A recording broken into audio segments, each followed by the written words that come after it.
प्रारंभिक रचनानुवाद कौमुदी में हम आज अभ्यास 1 से 8 तक एक बार पुनः सिंहावलोकन बोलते हैं। सिंहावलोकन, जैसे सिंह होता है, जब चलता है तो पीछे थोड़ा थोड़ा मोड़ के देखता रहता है, कोई खतरा तो नहीं है अथवा कोई उसका शिकार पीछे की ओर तो नहीं।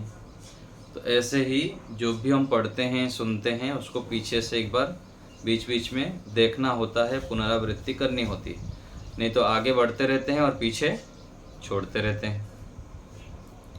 तो अभ्यास 1 में शब्दकोश में आया था सहतौ ते के विषय में सर्वनाम, और संस्कृत में 3 लिंग होते हैं, 3 वचन होते हैं, 3 पुरुष होते हैं, और संबोधन को मिलाकर 8 विभक्तियां हैं। तो सहतौ ते प्रथम पुरुष के कर्ता हैं, प्रथम अथवा अन्य पुरुष कहते हैं। और जो शब्दकोश है इसमें सभी अभ्यास में जो क में जो दिया जाता है उसमें संज्ञा या सर्वनाम शब्द दिया गया है। इस पुस्तक में ख में धातु या क्रिया शब्द, ग में अव्यय या क्रिया विशेषण, घ में विशेषण शब्द। और बाकी लकीर जो दिया जाता है यहाँ से यहाँ तक का बोधक है, और भू से हत तक, हस तक, अर्थात यहाँ से इसके समान वत अर्थ में, समान अर्थ में दिया जाता है। भू से हस तक जो लिखा है वत भवती वत चलेगा तो भवती के तुल्य चलेंगे। व्याकरण में प्रथम अभ्यास में लट लकार और परस्मय पद के विषय में अभी बता रहे हैं। संस्कृत में परस्मय पद, आत्मनेपद और उभय पद तीनों होता है, तो प्रारंभ में हम केवल परस्मय पद अभी पढ़ते हुए चलेंगे। नियम 1 में बताया गया था कर्ता के अनुसार क्रिया का वचन और पुरुष होता है। नियम 2 में तीनों लिंगों में धातु का रूप वही रहता है। संस्कृत में 3 लिंग है, लेकिन कर्ता पुल्लिंग हो, स्त्रीलिंग हो, नपुंसकलिंग हो, तीनों होने पर भी जो धातु है, क्रिया है, उसका रूप वही रहता है। जैसे बालक वृक्ष से गिरा, तो यहाँ पर गिरा बालक करता है, पुल्लिंग है, तो गिरा में पतति ही होगा, अपतत होगा, गिरा था। और स्त्रीलिंग करेंगे तो रमा वृक्ष से गिर गई, तो वहाँ पर भी रमा पुस्तक वृक्षात अपतत होगा। और पत्र वृक्ष से गिरा, तो वहाँ पर भी पत्रम वृक्षात अपतत। तो अपतत तो समान रहा, लेकिन यहाँ कर्ता में तीनों लिंगों में परिवर्तन हो जाता है। तो तीनों लिंगों में धातु का रूप वही रहता है। नियम 3 कर्ता में प्रथमा होती है और कर्म में द्वितीय विभक्ति। ये तो पता लग गया, कर्ता में प्रथमा विभक्ति होती है, कर्म में द्वितीय विभक्ति। से मैं गांव जा रहा हूँ, तो मैं कर्ता, प्रथमा विभक्ति में अहम, गांव को जा रहा हूँ कर्म है इसलिए द्वितीय विभक्ति, और क्रिया कर्ता के अनुसार, कर्ता उत्तम पुरुष है इसलिए क्रिया भी उत्तम पुरुष। अभ्यास 2 में देखिए यहाँ पर मध्यम पुरुष में दिया गया है त्वम, युवाम, यूयम, मध्यम पुरुष के कर्ता एक वचन, द्विवचन और बहुवचन में। और प्रथम अभ्यास में पुल्लिंग शब्द दिया गया था, और अभ्यास 2 में नपुंसक लिंग के शब्द दिया गया है, और आगे नया धातु भी कुछ दिया गया पहले अभ्यास से अधिक। रक्ष धातु है, वद धातु है, पच धातु है, और गौ में अद्य, आज, इदानीम, अब, यदा, जब, कदा, कब, इन सबको अच्छे से याद कर लेंगे। और पहले अभ्यास में दिया था अत्र, यहाँ, तत्र, वहाँ, कुत्र, कहाँ, किम, क्या, यत्र, जहाँ। ये अव्यय शब्दों को भी प्रत्येक अभ्यास में देखते हुए अच्छे से याद करते हुए चलें। और यहाँ पर लिख दिया गया अभ्यास 2 में संस्कृत में 3 वचन होते हैं, 3 पुरुष होते हैं, और नियम 4 में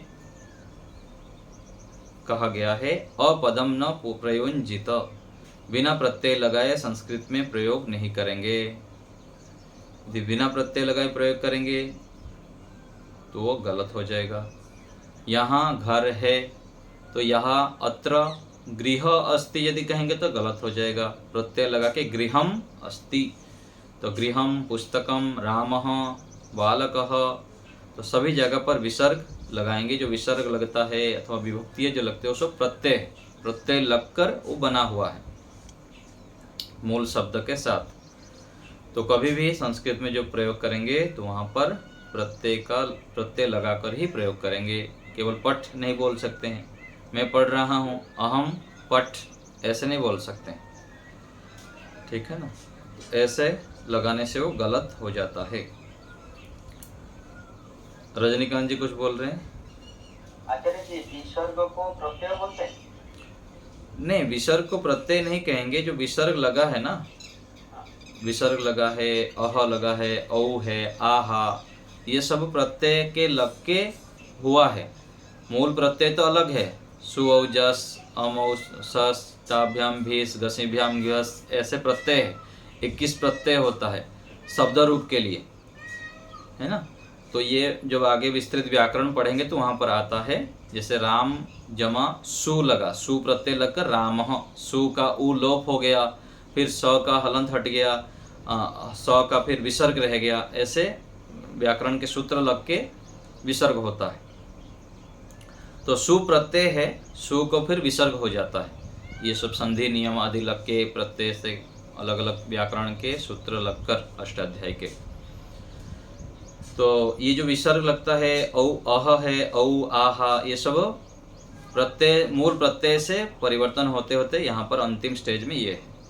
तो ये लगाना क्या है, प्रत्यय ही माना जाता है ये, ठीक है। तो अभ्यास 2 हो गया, देख लिया हम मोटे रूप में। थोड़ा हम आवृत्ति कर रहे हैं ना अभी, तो थोड़ा थोड़ा देख के चलते हैं आगे। तो नियम 3 में पहले प्रथम पुरुष था, मध्यम पुरुष था, और नियम 3 में उत्तम पुरुष के विषय में बताया गया है। अहम, आवाम, वयम। मैं, हाँ जी,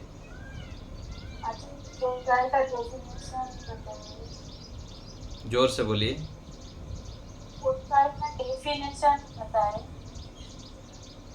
सुनाई नहीं दे रहा है मेरे को, जोर से फिर से बोलिए, अच्छे से। उस मोबाइल को पास में ला के बोलिए।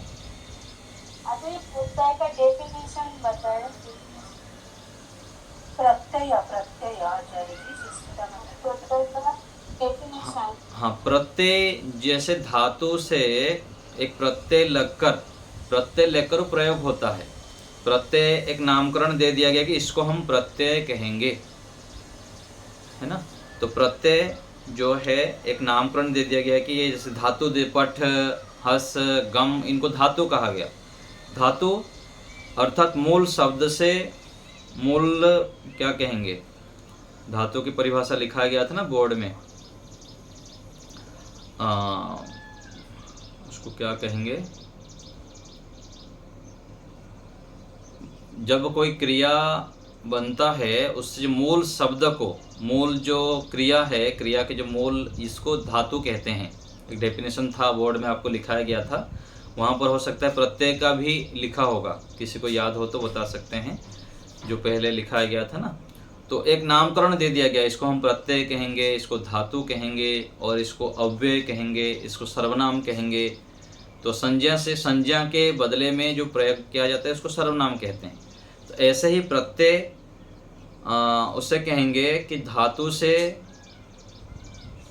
देख लूँगा इसका क्या परिभाषा, किस अर्थ में इसको कहेंगे, तो अभी तो रखते हैं इसको, ठीक है।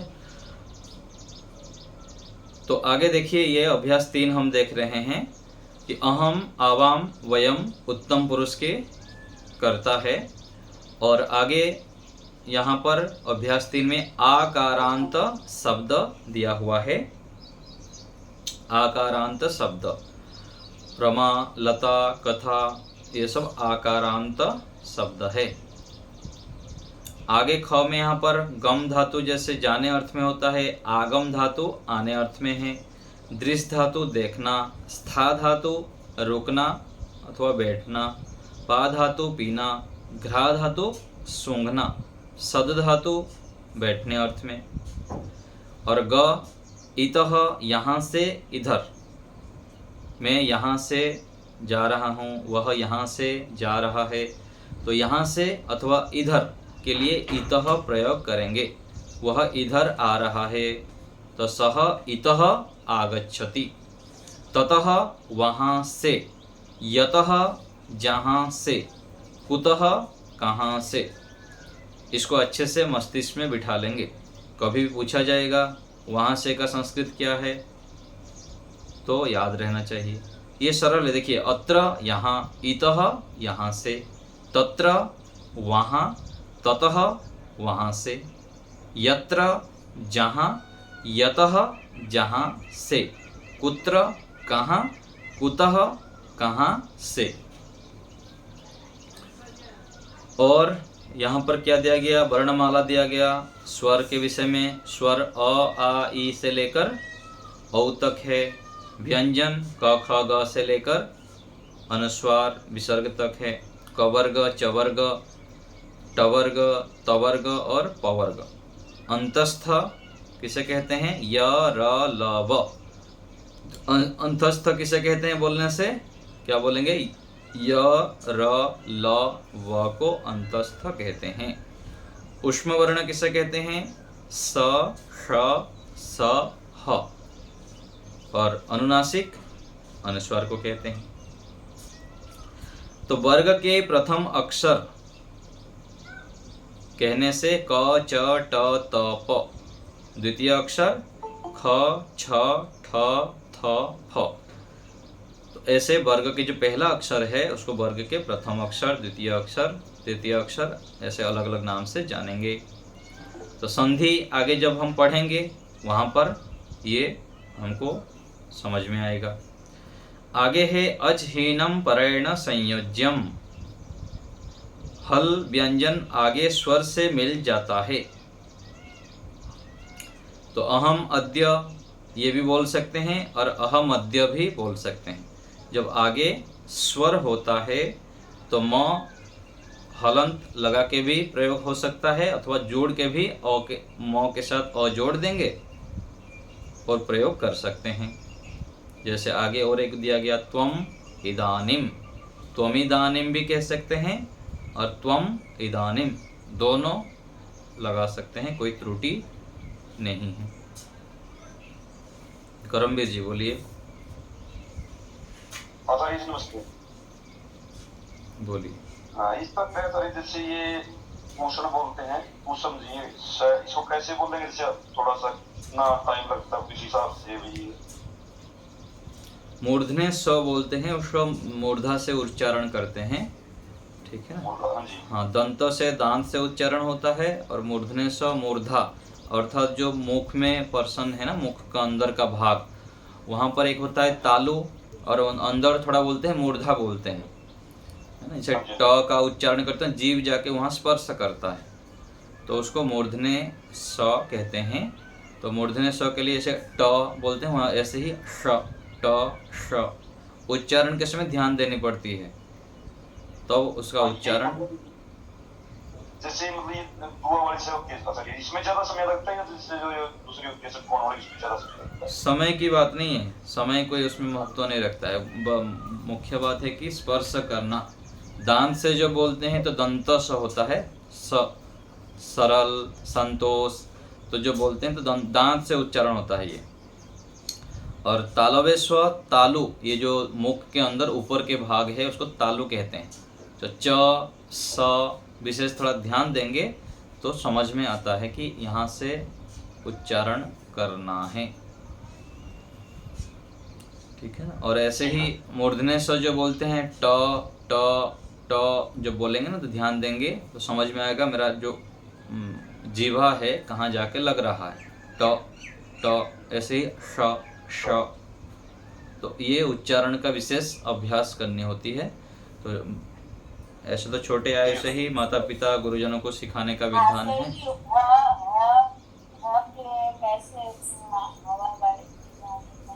ह तो ऐसे ही सामान्य रूप से होगा, तीनों स में थोड़ा उच्चारण अलग अलग होता है।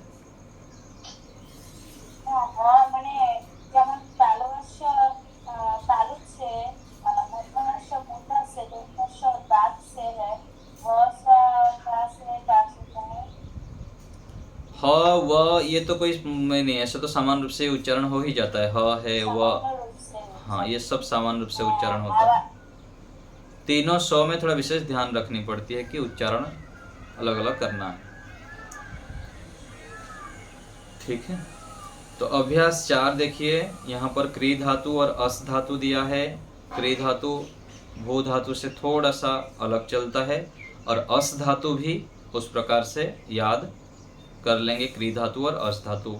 यहाँ अव्यय में इत्थम, ऐसे, तथा, वैसे, यथा, जैसे, कथम, क्यों और कैसे।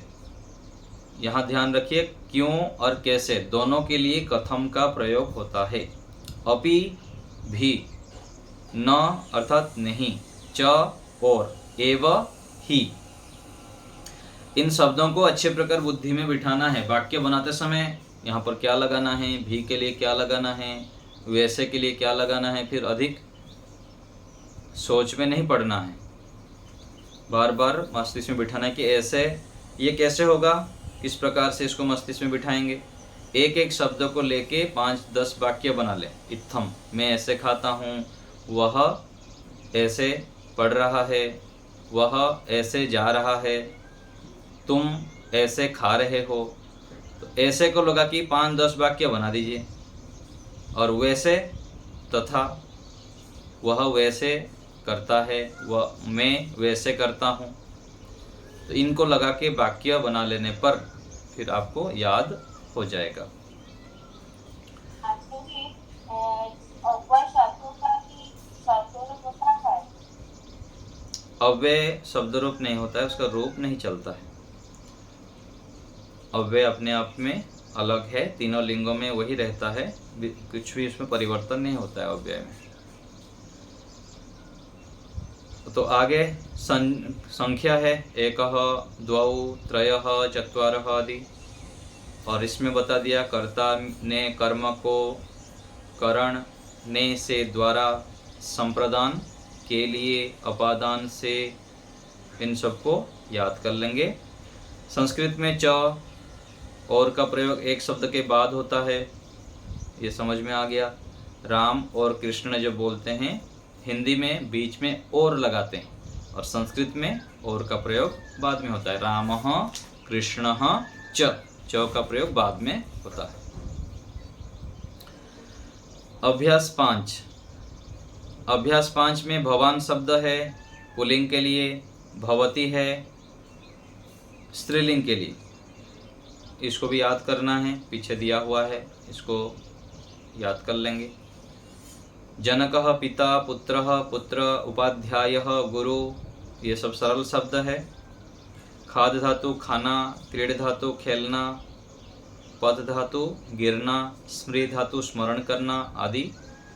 इन शब्द रूपों को, धातु रूपों को याद करना है और आवृत्ति करते जाना, आगे बढ़ते हुए पीछे को भी पुनः पुनः देखते रहें किसके लिए कौन सा धातु है।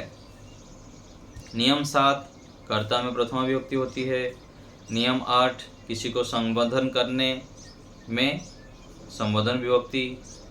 और भवत शब्द के साथ सदा प्रथम पुरुष होता है, ये बताया था पहले।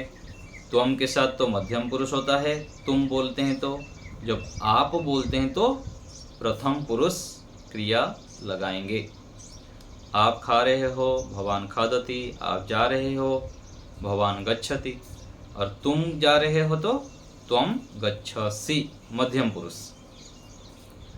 और नियम 10, र और श के बाद न का ण हो जाता है, ये ध्यान रखेंगे। तो ये हो गया अभ्यास 5।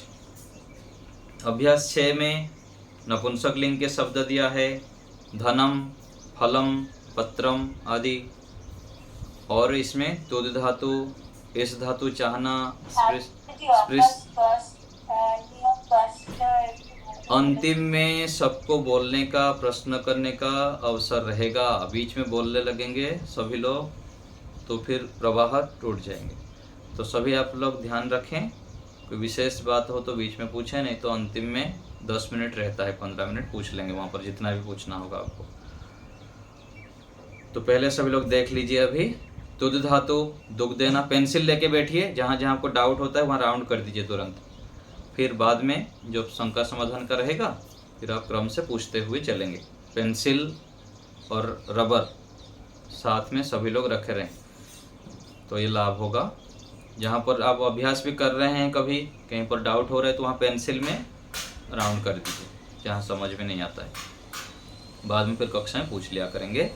तो यहाँ देखिए अभ्यास 6 में तुद धातु दिया है, दुख देना, इस धातु चाहना, स्पृश धातु छूना, ये सब सरल है। अभितः दोनों ओर, उभयतः दोनों ओर, परितः चारों ओर, सर्वतः सब ओर, प्रति और, धिक धिक्कार, विना बिना। तो यहाँ नियम 11 देखिए नीचे, कर्मणि द्वितीया, कर्म कारक में द्वितीया विभक्ति होती है, ये सरल है। अभितः उभयतः परितः सर्वतः प्रति दिक विना, इनके साथ द्वितीय विभक्ति होती है। ये नियम सब जगह पर लगेगा, आप पूरा अंतिम तक पढ़ लीजिए, आगे कभी भी वाक्य प्रयोग करेंगे तो ये नियम सब जगह काम आता है। तो नियमों को अच्छे प्रकार स्मरण रखना है। अभ्यास 7, यहाँ पर फिर से स्त्रीलिंग शब्द दे दिया, कन्या, अजा, वसुधा, सुधा, भार्या, पत्नी,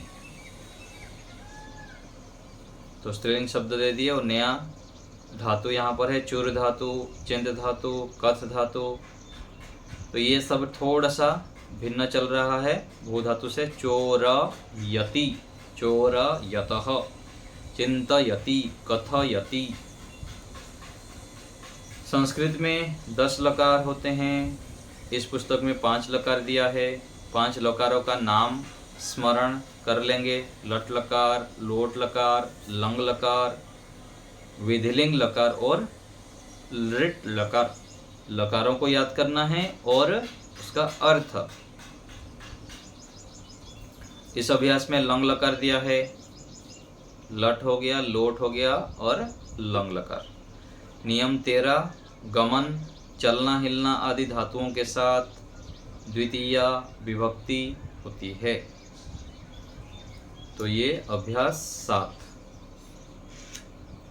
अभ्यास 8 में हरि शब्द ईकारांत पुल्लिंग शब्द है। हरि शब्द क्या है, आपको पूछा है हरि शब्द को क्या कहेंगे, तो ईकारांत पुल्लिंग शब्द। और आपको कोई पूछेगा दूसरे शब्द में कि ईकारांत पुल्लिंग शब्द कौन कौन से है, अथवा ईकारांत पुल्लिंग शब्द सुनाइए, तो आपको स्मरण हो हरि ही, मुनि ही, कवि ही, यति ही, ये सब ईकारांत, छोटी ही है, ईकारांत पुल्लिंग शब्द है।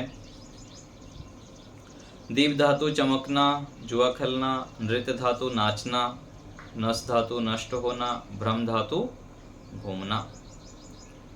और सह 7, सार्धम 7, और यहाँ पर विधिलिंग लकार आज्ञा या चाहिए अर्थ में दिया गया। नियम 14, तृतीया विभक्ति, करण कारक में तृतीया विभक्ति होती है और कर्मवाच्य और भाववाच्य में भी। सह, सार्धम, साकम, समम जब साथ अर्थ में हो तो ये ध्यान रखेंगे। साथ जब भी आ जाएगा राम के साथ, मेरे साथ, गुरु के साथ, तो वहाँ तृतीया विभक्ति कर्ता में लगा देंगे। किम, कार्यम, अर्थः, प्रयोजनम आदि के साथ तृतीया विभक्ति है। तो अभी हम अभ्यास 1 से लेकर 8 तक थोड़ा सा मोटे मोटे रूप में आवृत्ति कर लिए। तो आगे बढ़ते रहें, पीछे की बार बार आवृत्ति करते रहें। प्रत्येक दिन आधा घंटा कम से कम इसमें लगाइए। नया वाक्य बनाने में, शब्द रूप, धातु रूप याद करने में। याद करने के बाद किसी दूसरे को पुस्तक पकड़ाते हुए बोलिए, मेरे को पूछिए। कोई परिजन हैं जो संस्कृत जानते हैं उनको भी सुना सकते हैं। चलिए अभी पूछिए। दीव का दीव रस्व होता है तो उसका रूप बनाए तो दीर्घ क्यों हो जाता है? ये बस नियम है, दीप धातु का दिव्यति चलाएंगे, ऐसे कर दिए हैं व्याकरण नियम से। कहीं पर ह्रस्व को दीर्घ हो जाता होगा, ये नियम व्याकरण के नियम लग जाता है, अष्टाध्यायी के सूत्र आदि लग के ये हो जाते हैं। ठीक है। हाँ सुष्मिता माता जी बोलिए। आचार्य जी बस 8 में शाहू और शायद हम डिफरेंस कैसे? सह का भी प्रयोग कर सकते हैं, सार्धम का भी प्रयोग कर सकते हैं, किसी एक का प्रयोग करेंगे, कोई भी एक का प्रयोग करेंगे तो वो सही रहेगा, कोई त्रुटि नहीं है उसमें। और बस 5 में 10 में समझ नहीं आया। नियम 10 र और श के बाद 9 का 9 होता है। ये जो बोर्ड में हमारा 70 कक्षाएं पढ़ाई हुई है, उस प्लेलिस्ट में देख लेंगे, मैं उसको देख के भी प्लेलिस्ट में पहले से लिंक आपको भेज दूंगा। मेरे को मैं आपको बताता हूँ ना, कक्षा में कुछ भी मांगेंगे तो आपको बिल्कुल मिलेगा नहीं, कभी मिलेगा नहीं मिलेगा अलग बात है। कक्षा के बाद वाट्सएप में मुझको लिख के मांगिए, लिख के बोल के कुछ भी आप मांगेंगे तो फिर अलग से। हाँ जी, हमने लिखा एक दिन लिखने से नहीं होगा ना, कभी मैसेज बहुत सारा आता रहता है, कभी छूट गया होगा, हाँ फिर से लिखना पड़ता है, बार बार लिखना पड़ेगा, कभी छूट जाता है ना, कई बार मैसेज आ जाता है बहुत सारा, फिर हट जाता है ध्यान से, है ना। तो अलग से आप लिख के भेज देंगे तो उसको मैं भेज दूंगा आपको। ये अच्छे प्रकार से बोर्ड में लिख के पढ़ाया गया है, र और श के बाद 9 का 9 कैसे होता है, किन किन स्थितियों में होता है, तो वहाँ पर अच्छे से आपको समझ में आ जाएगा। कुसुम माता जी बोलिए। आचार्य जी नमस्ते। नमस्ते। ये अभ्यास 9 में देविष्यति, इसमें कौन सी धातु है? अभ्यास 9 में देविष्यति देव धातु है। ठीक है। और सतष्यति में सत्स्यति, सत्स्यति में सद धातु, सिद्ध धातु है। हाँ सिद्ध धातु, सत्स्यति बैठने अर्थ में, बैठेगा। यहाँ पर सारा दिया है, बाईं तरफ दिया है, उसका ही दाईं तरफ है, थोड़ा ध्यान देंगे तो पूरा मिल जाएगा। सुदेशना माता जी बोलिए। आचार्य जी नमस्ते। आचार्य जी परितः और सर्वतः ये समान है? हाँ जी, अवितः उभयतः जैसे समान है, ऐसे ही परितः सर्वतः भी समान है चारों ओर के लिए। और आचार्य जी हरि का पंचमी और षष्ठी जैसे हरियो होता है, जैसे ऐसे मुनि का भी मुनोह होगा और कबोह होगा। मुनयोहो, मुनयोह होगा पंचमी षष्ठी सप्तमी द्विवचन। हाँ जी, मुनयोह और कबयोह ऐसे कभी हाँ कभी होगा। जी जी, कवयोहो। ठीक है। और कोई बात किसी को पूछना है? प्रतिमा माता जी। अभ्यास 8 में वो दीप का 2 अर्थ है, चमकना और जुआ खेलना। दीप का एक ही, दोनों प्रयोग कहीं भी प्रयोग कर सकते हैं। जैसे ह्री धातु का आया था ना, ह्री धातु का हरण करना भी है, लेना भी है, दोनों अर्थ में है, ऐसे ही इसका भी प्रयोग कर सकते हैं। कॉन्ट्राडिक्ट करता है तो इसलिए हाँ चल सकता है दोनों, कोई समस्या नहीं। अर्चना जी।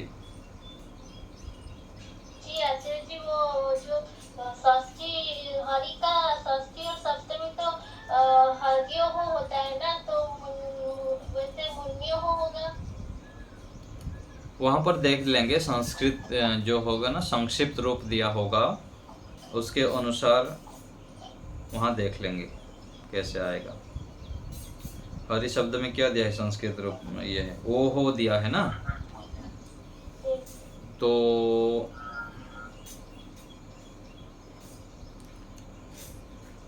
योहो, हरि का हर योहो होता है।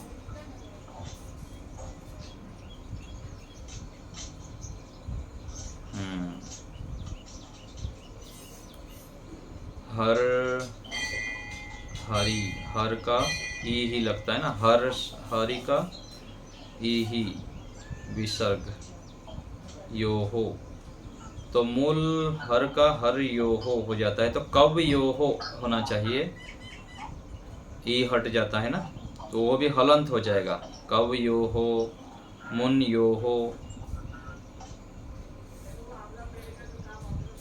है ना। र में तो रेप हो गया ना। हाँ, र का रेप, अच्छा हर यो हो रेप हो जाता है। नहीं, यहाँ ये प्रश्न है ना कि जैसे हलंत हो रहा है ना, उसमें हलंत था इसलिए तो रेप हो गया, लेकिन कभी का ई हट जाएगा, तो कभी, कब यो हो, कब यो हो, वह हलंत होना चाहिए ऐसे लग रहा है इसमें, ठीक है ना। हाँ ये वह, हाँ हाँ हाँ हलंत हो जाएंगे। गुरु वो हो होता है तो जैसे दूसरे के भान वो हो, तो ऐसे ही यहाँ पर हलंत हो जाएगा, हर यो हो और कब यो हो, मुन यो हो, ऐसे हलंत हो जाएंगे, ठीक है, पूरा नहीं होगा। कभी को वा का हलन होगा। हाँ, वह में हलंत हो जाएगा, कब यो हो ऐसे करेंगे, ठीक है, हलंत लग के फिर संस्कृत लगाने से उस प्रकार से हो रहा है, ठीक है, हो गया। तो सारे शब्द रूप धातु रूप याद करते रहें और प्रत्येक दिन अभ्यास को करते रहें। तो आज यहीं रखते हैं। आचार्य जी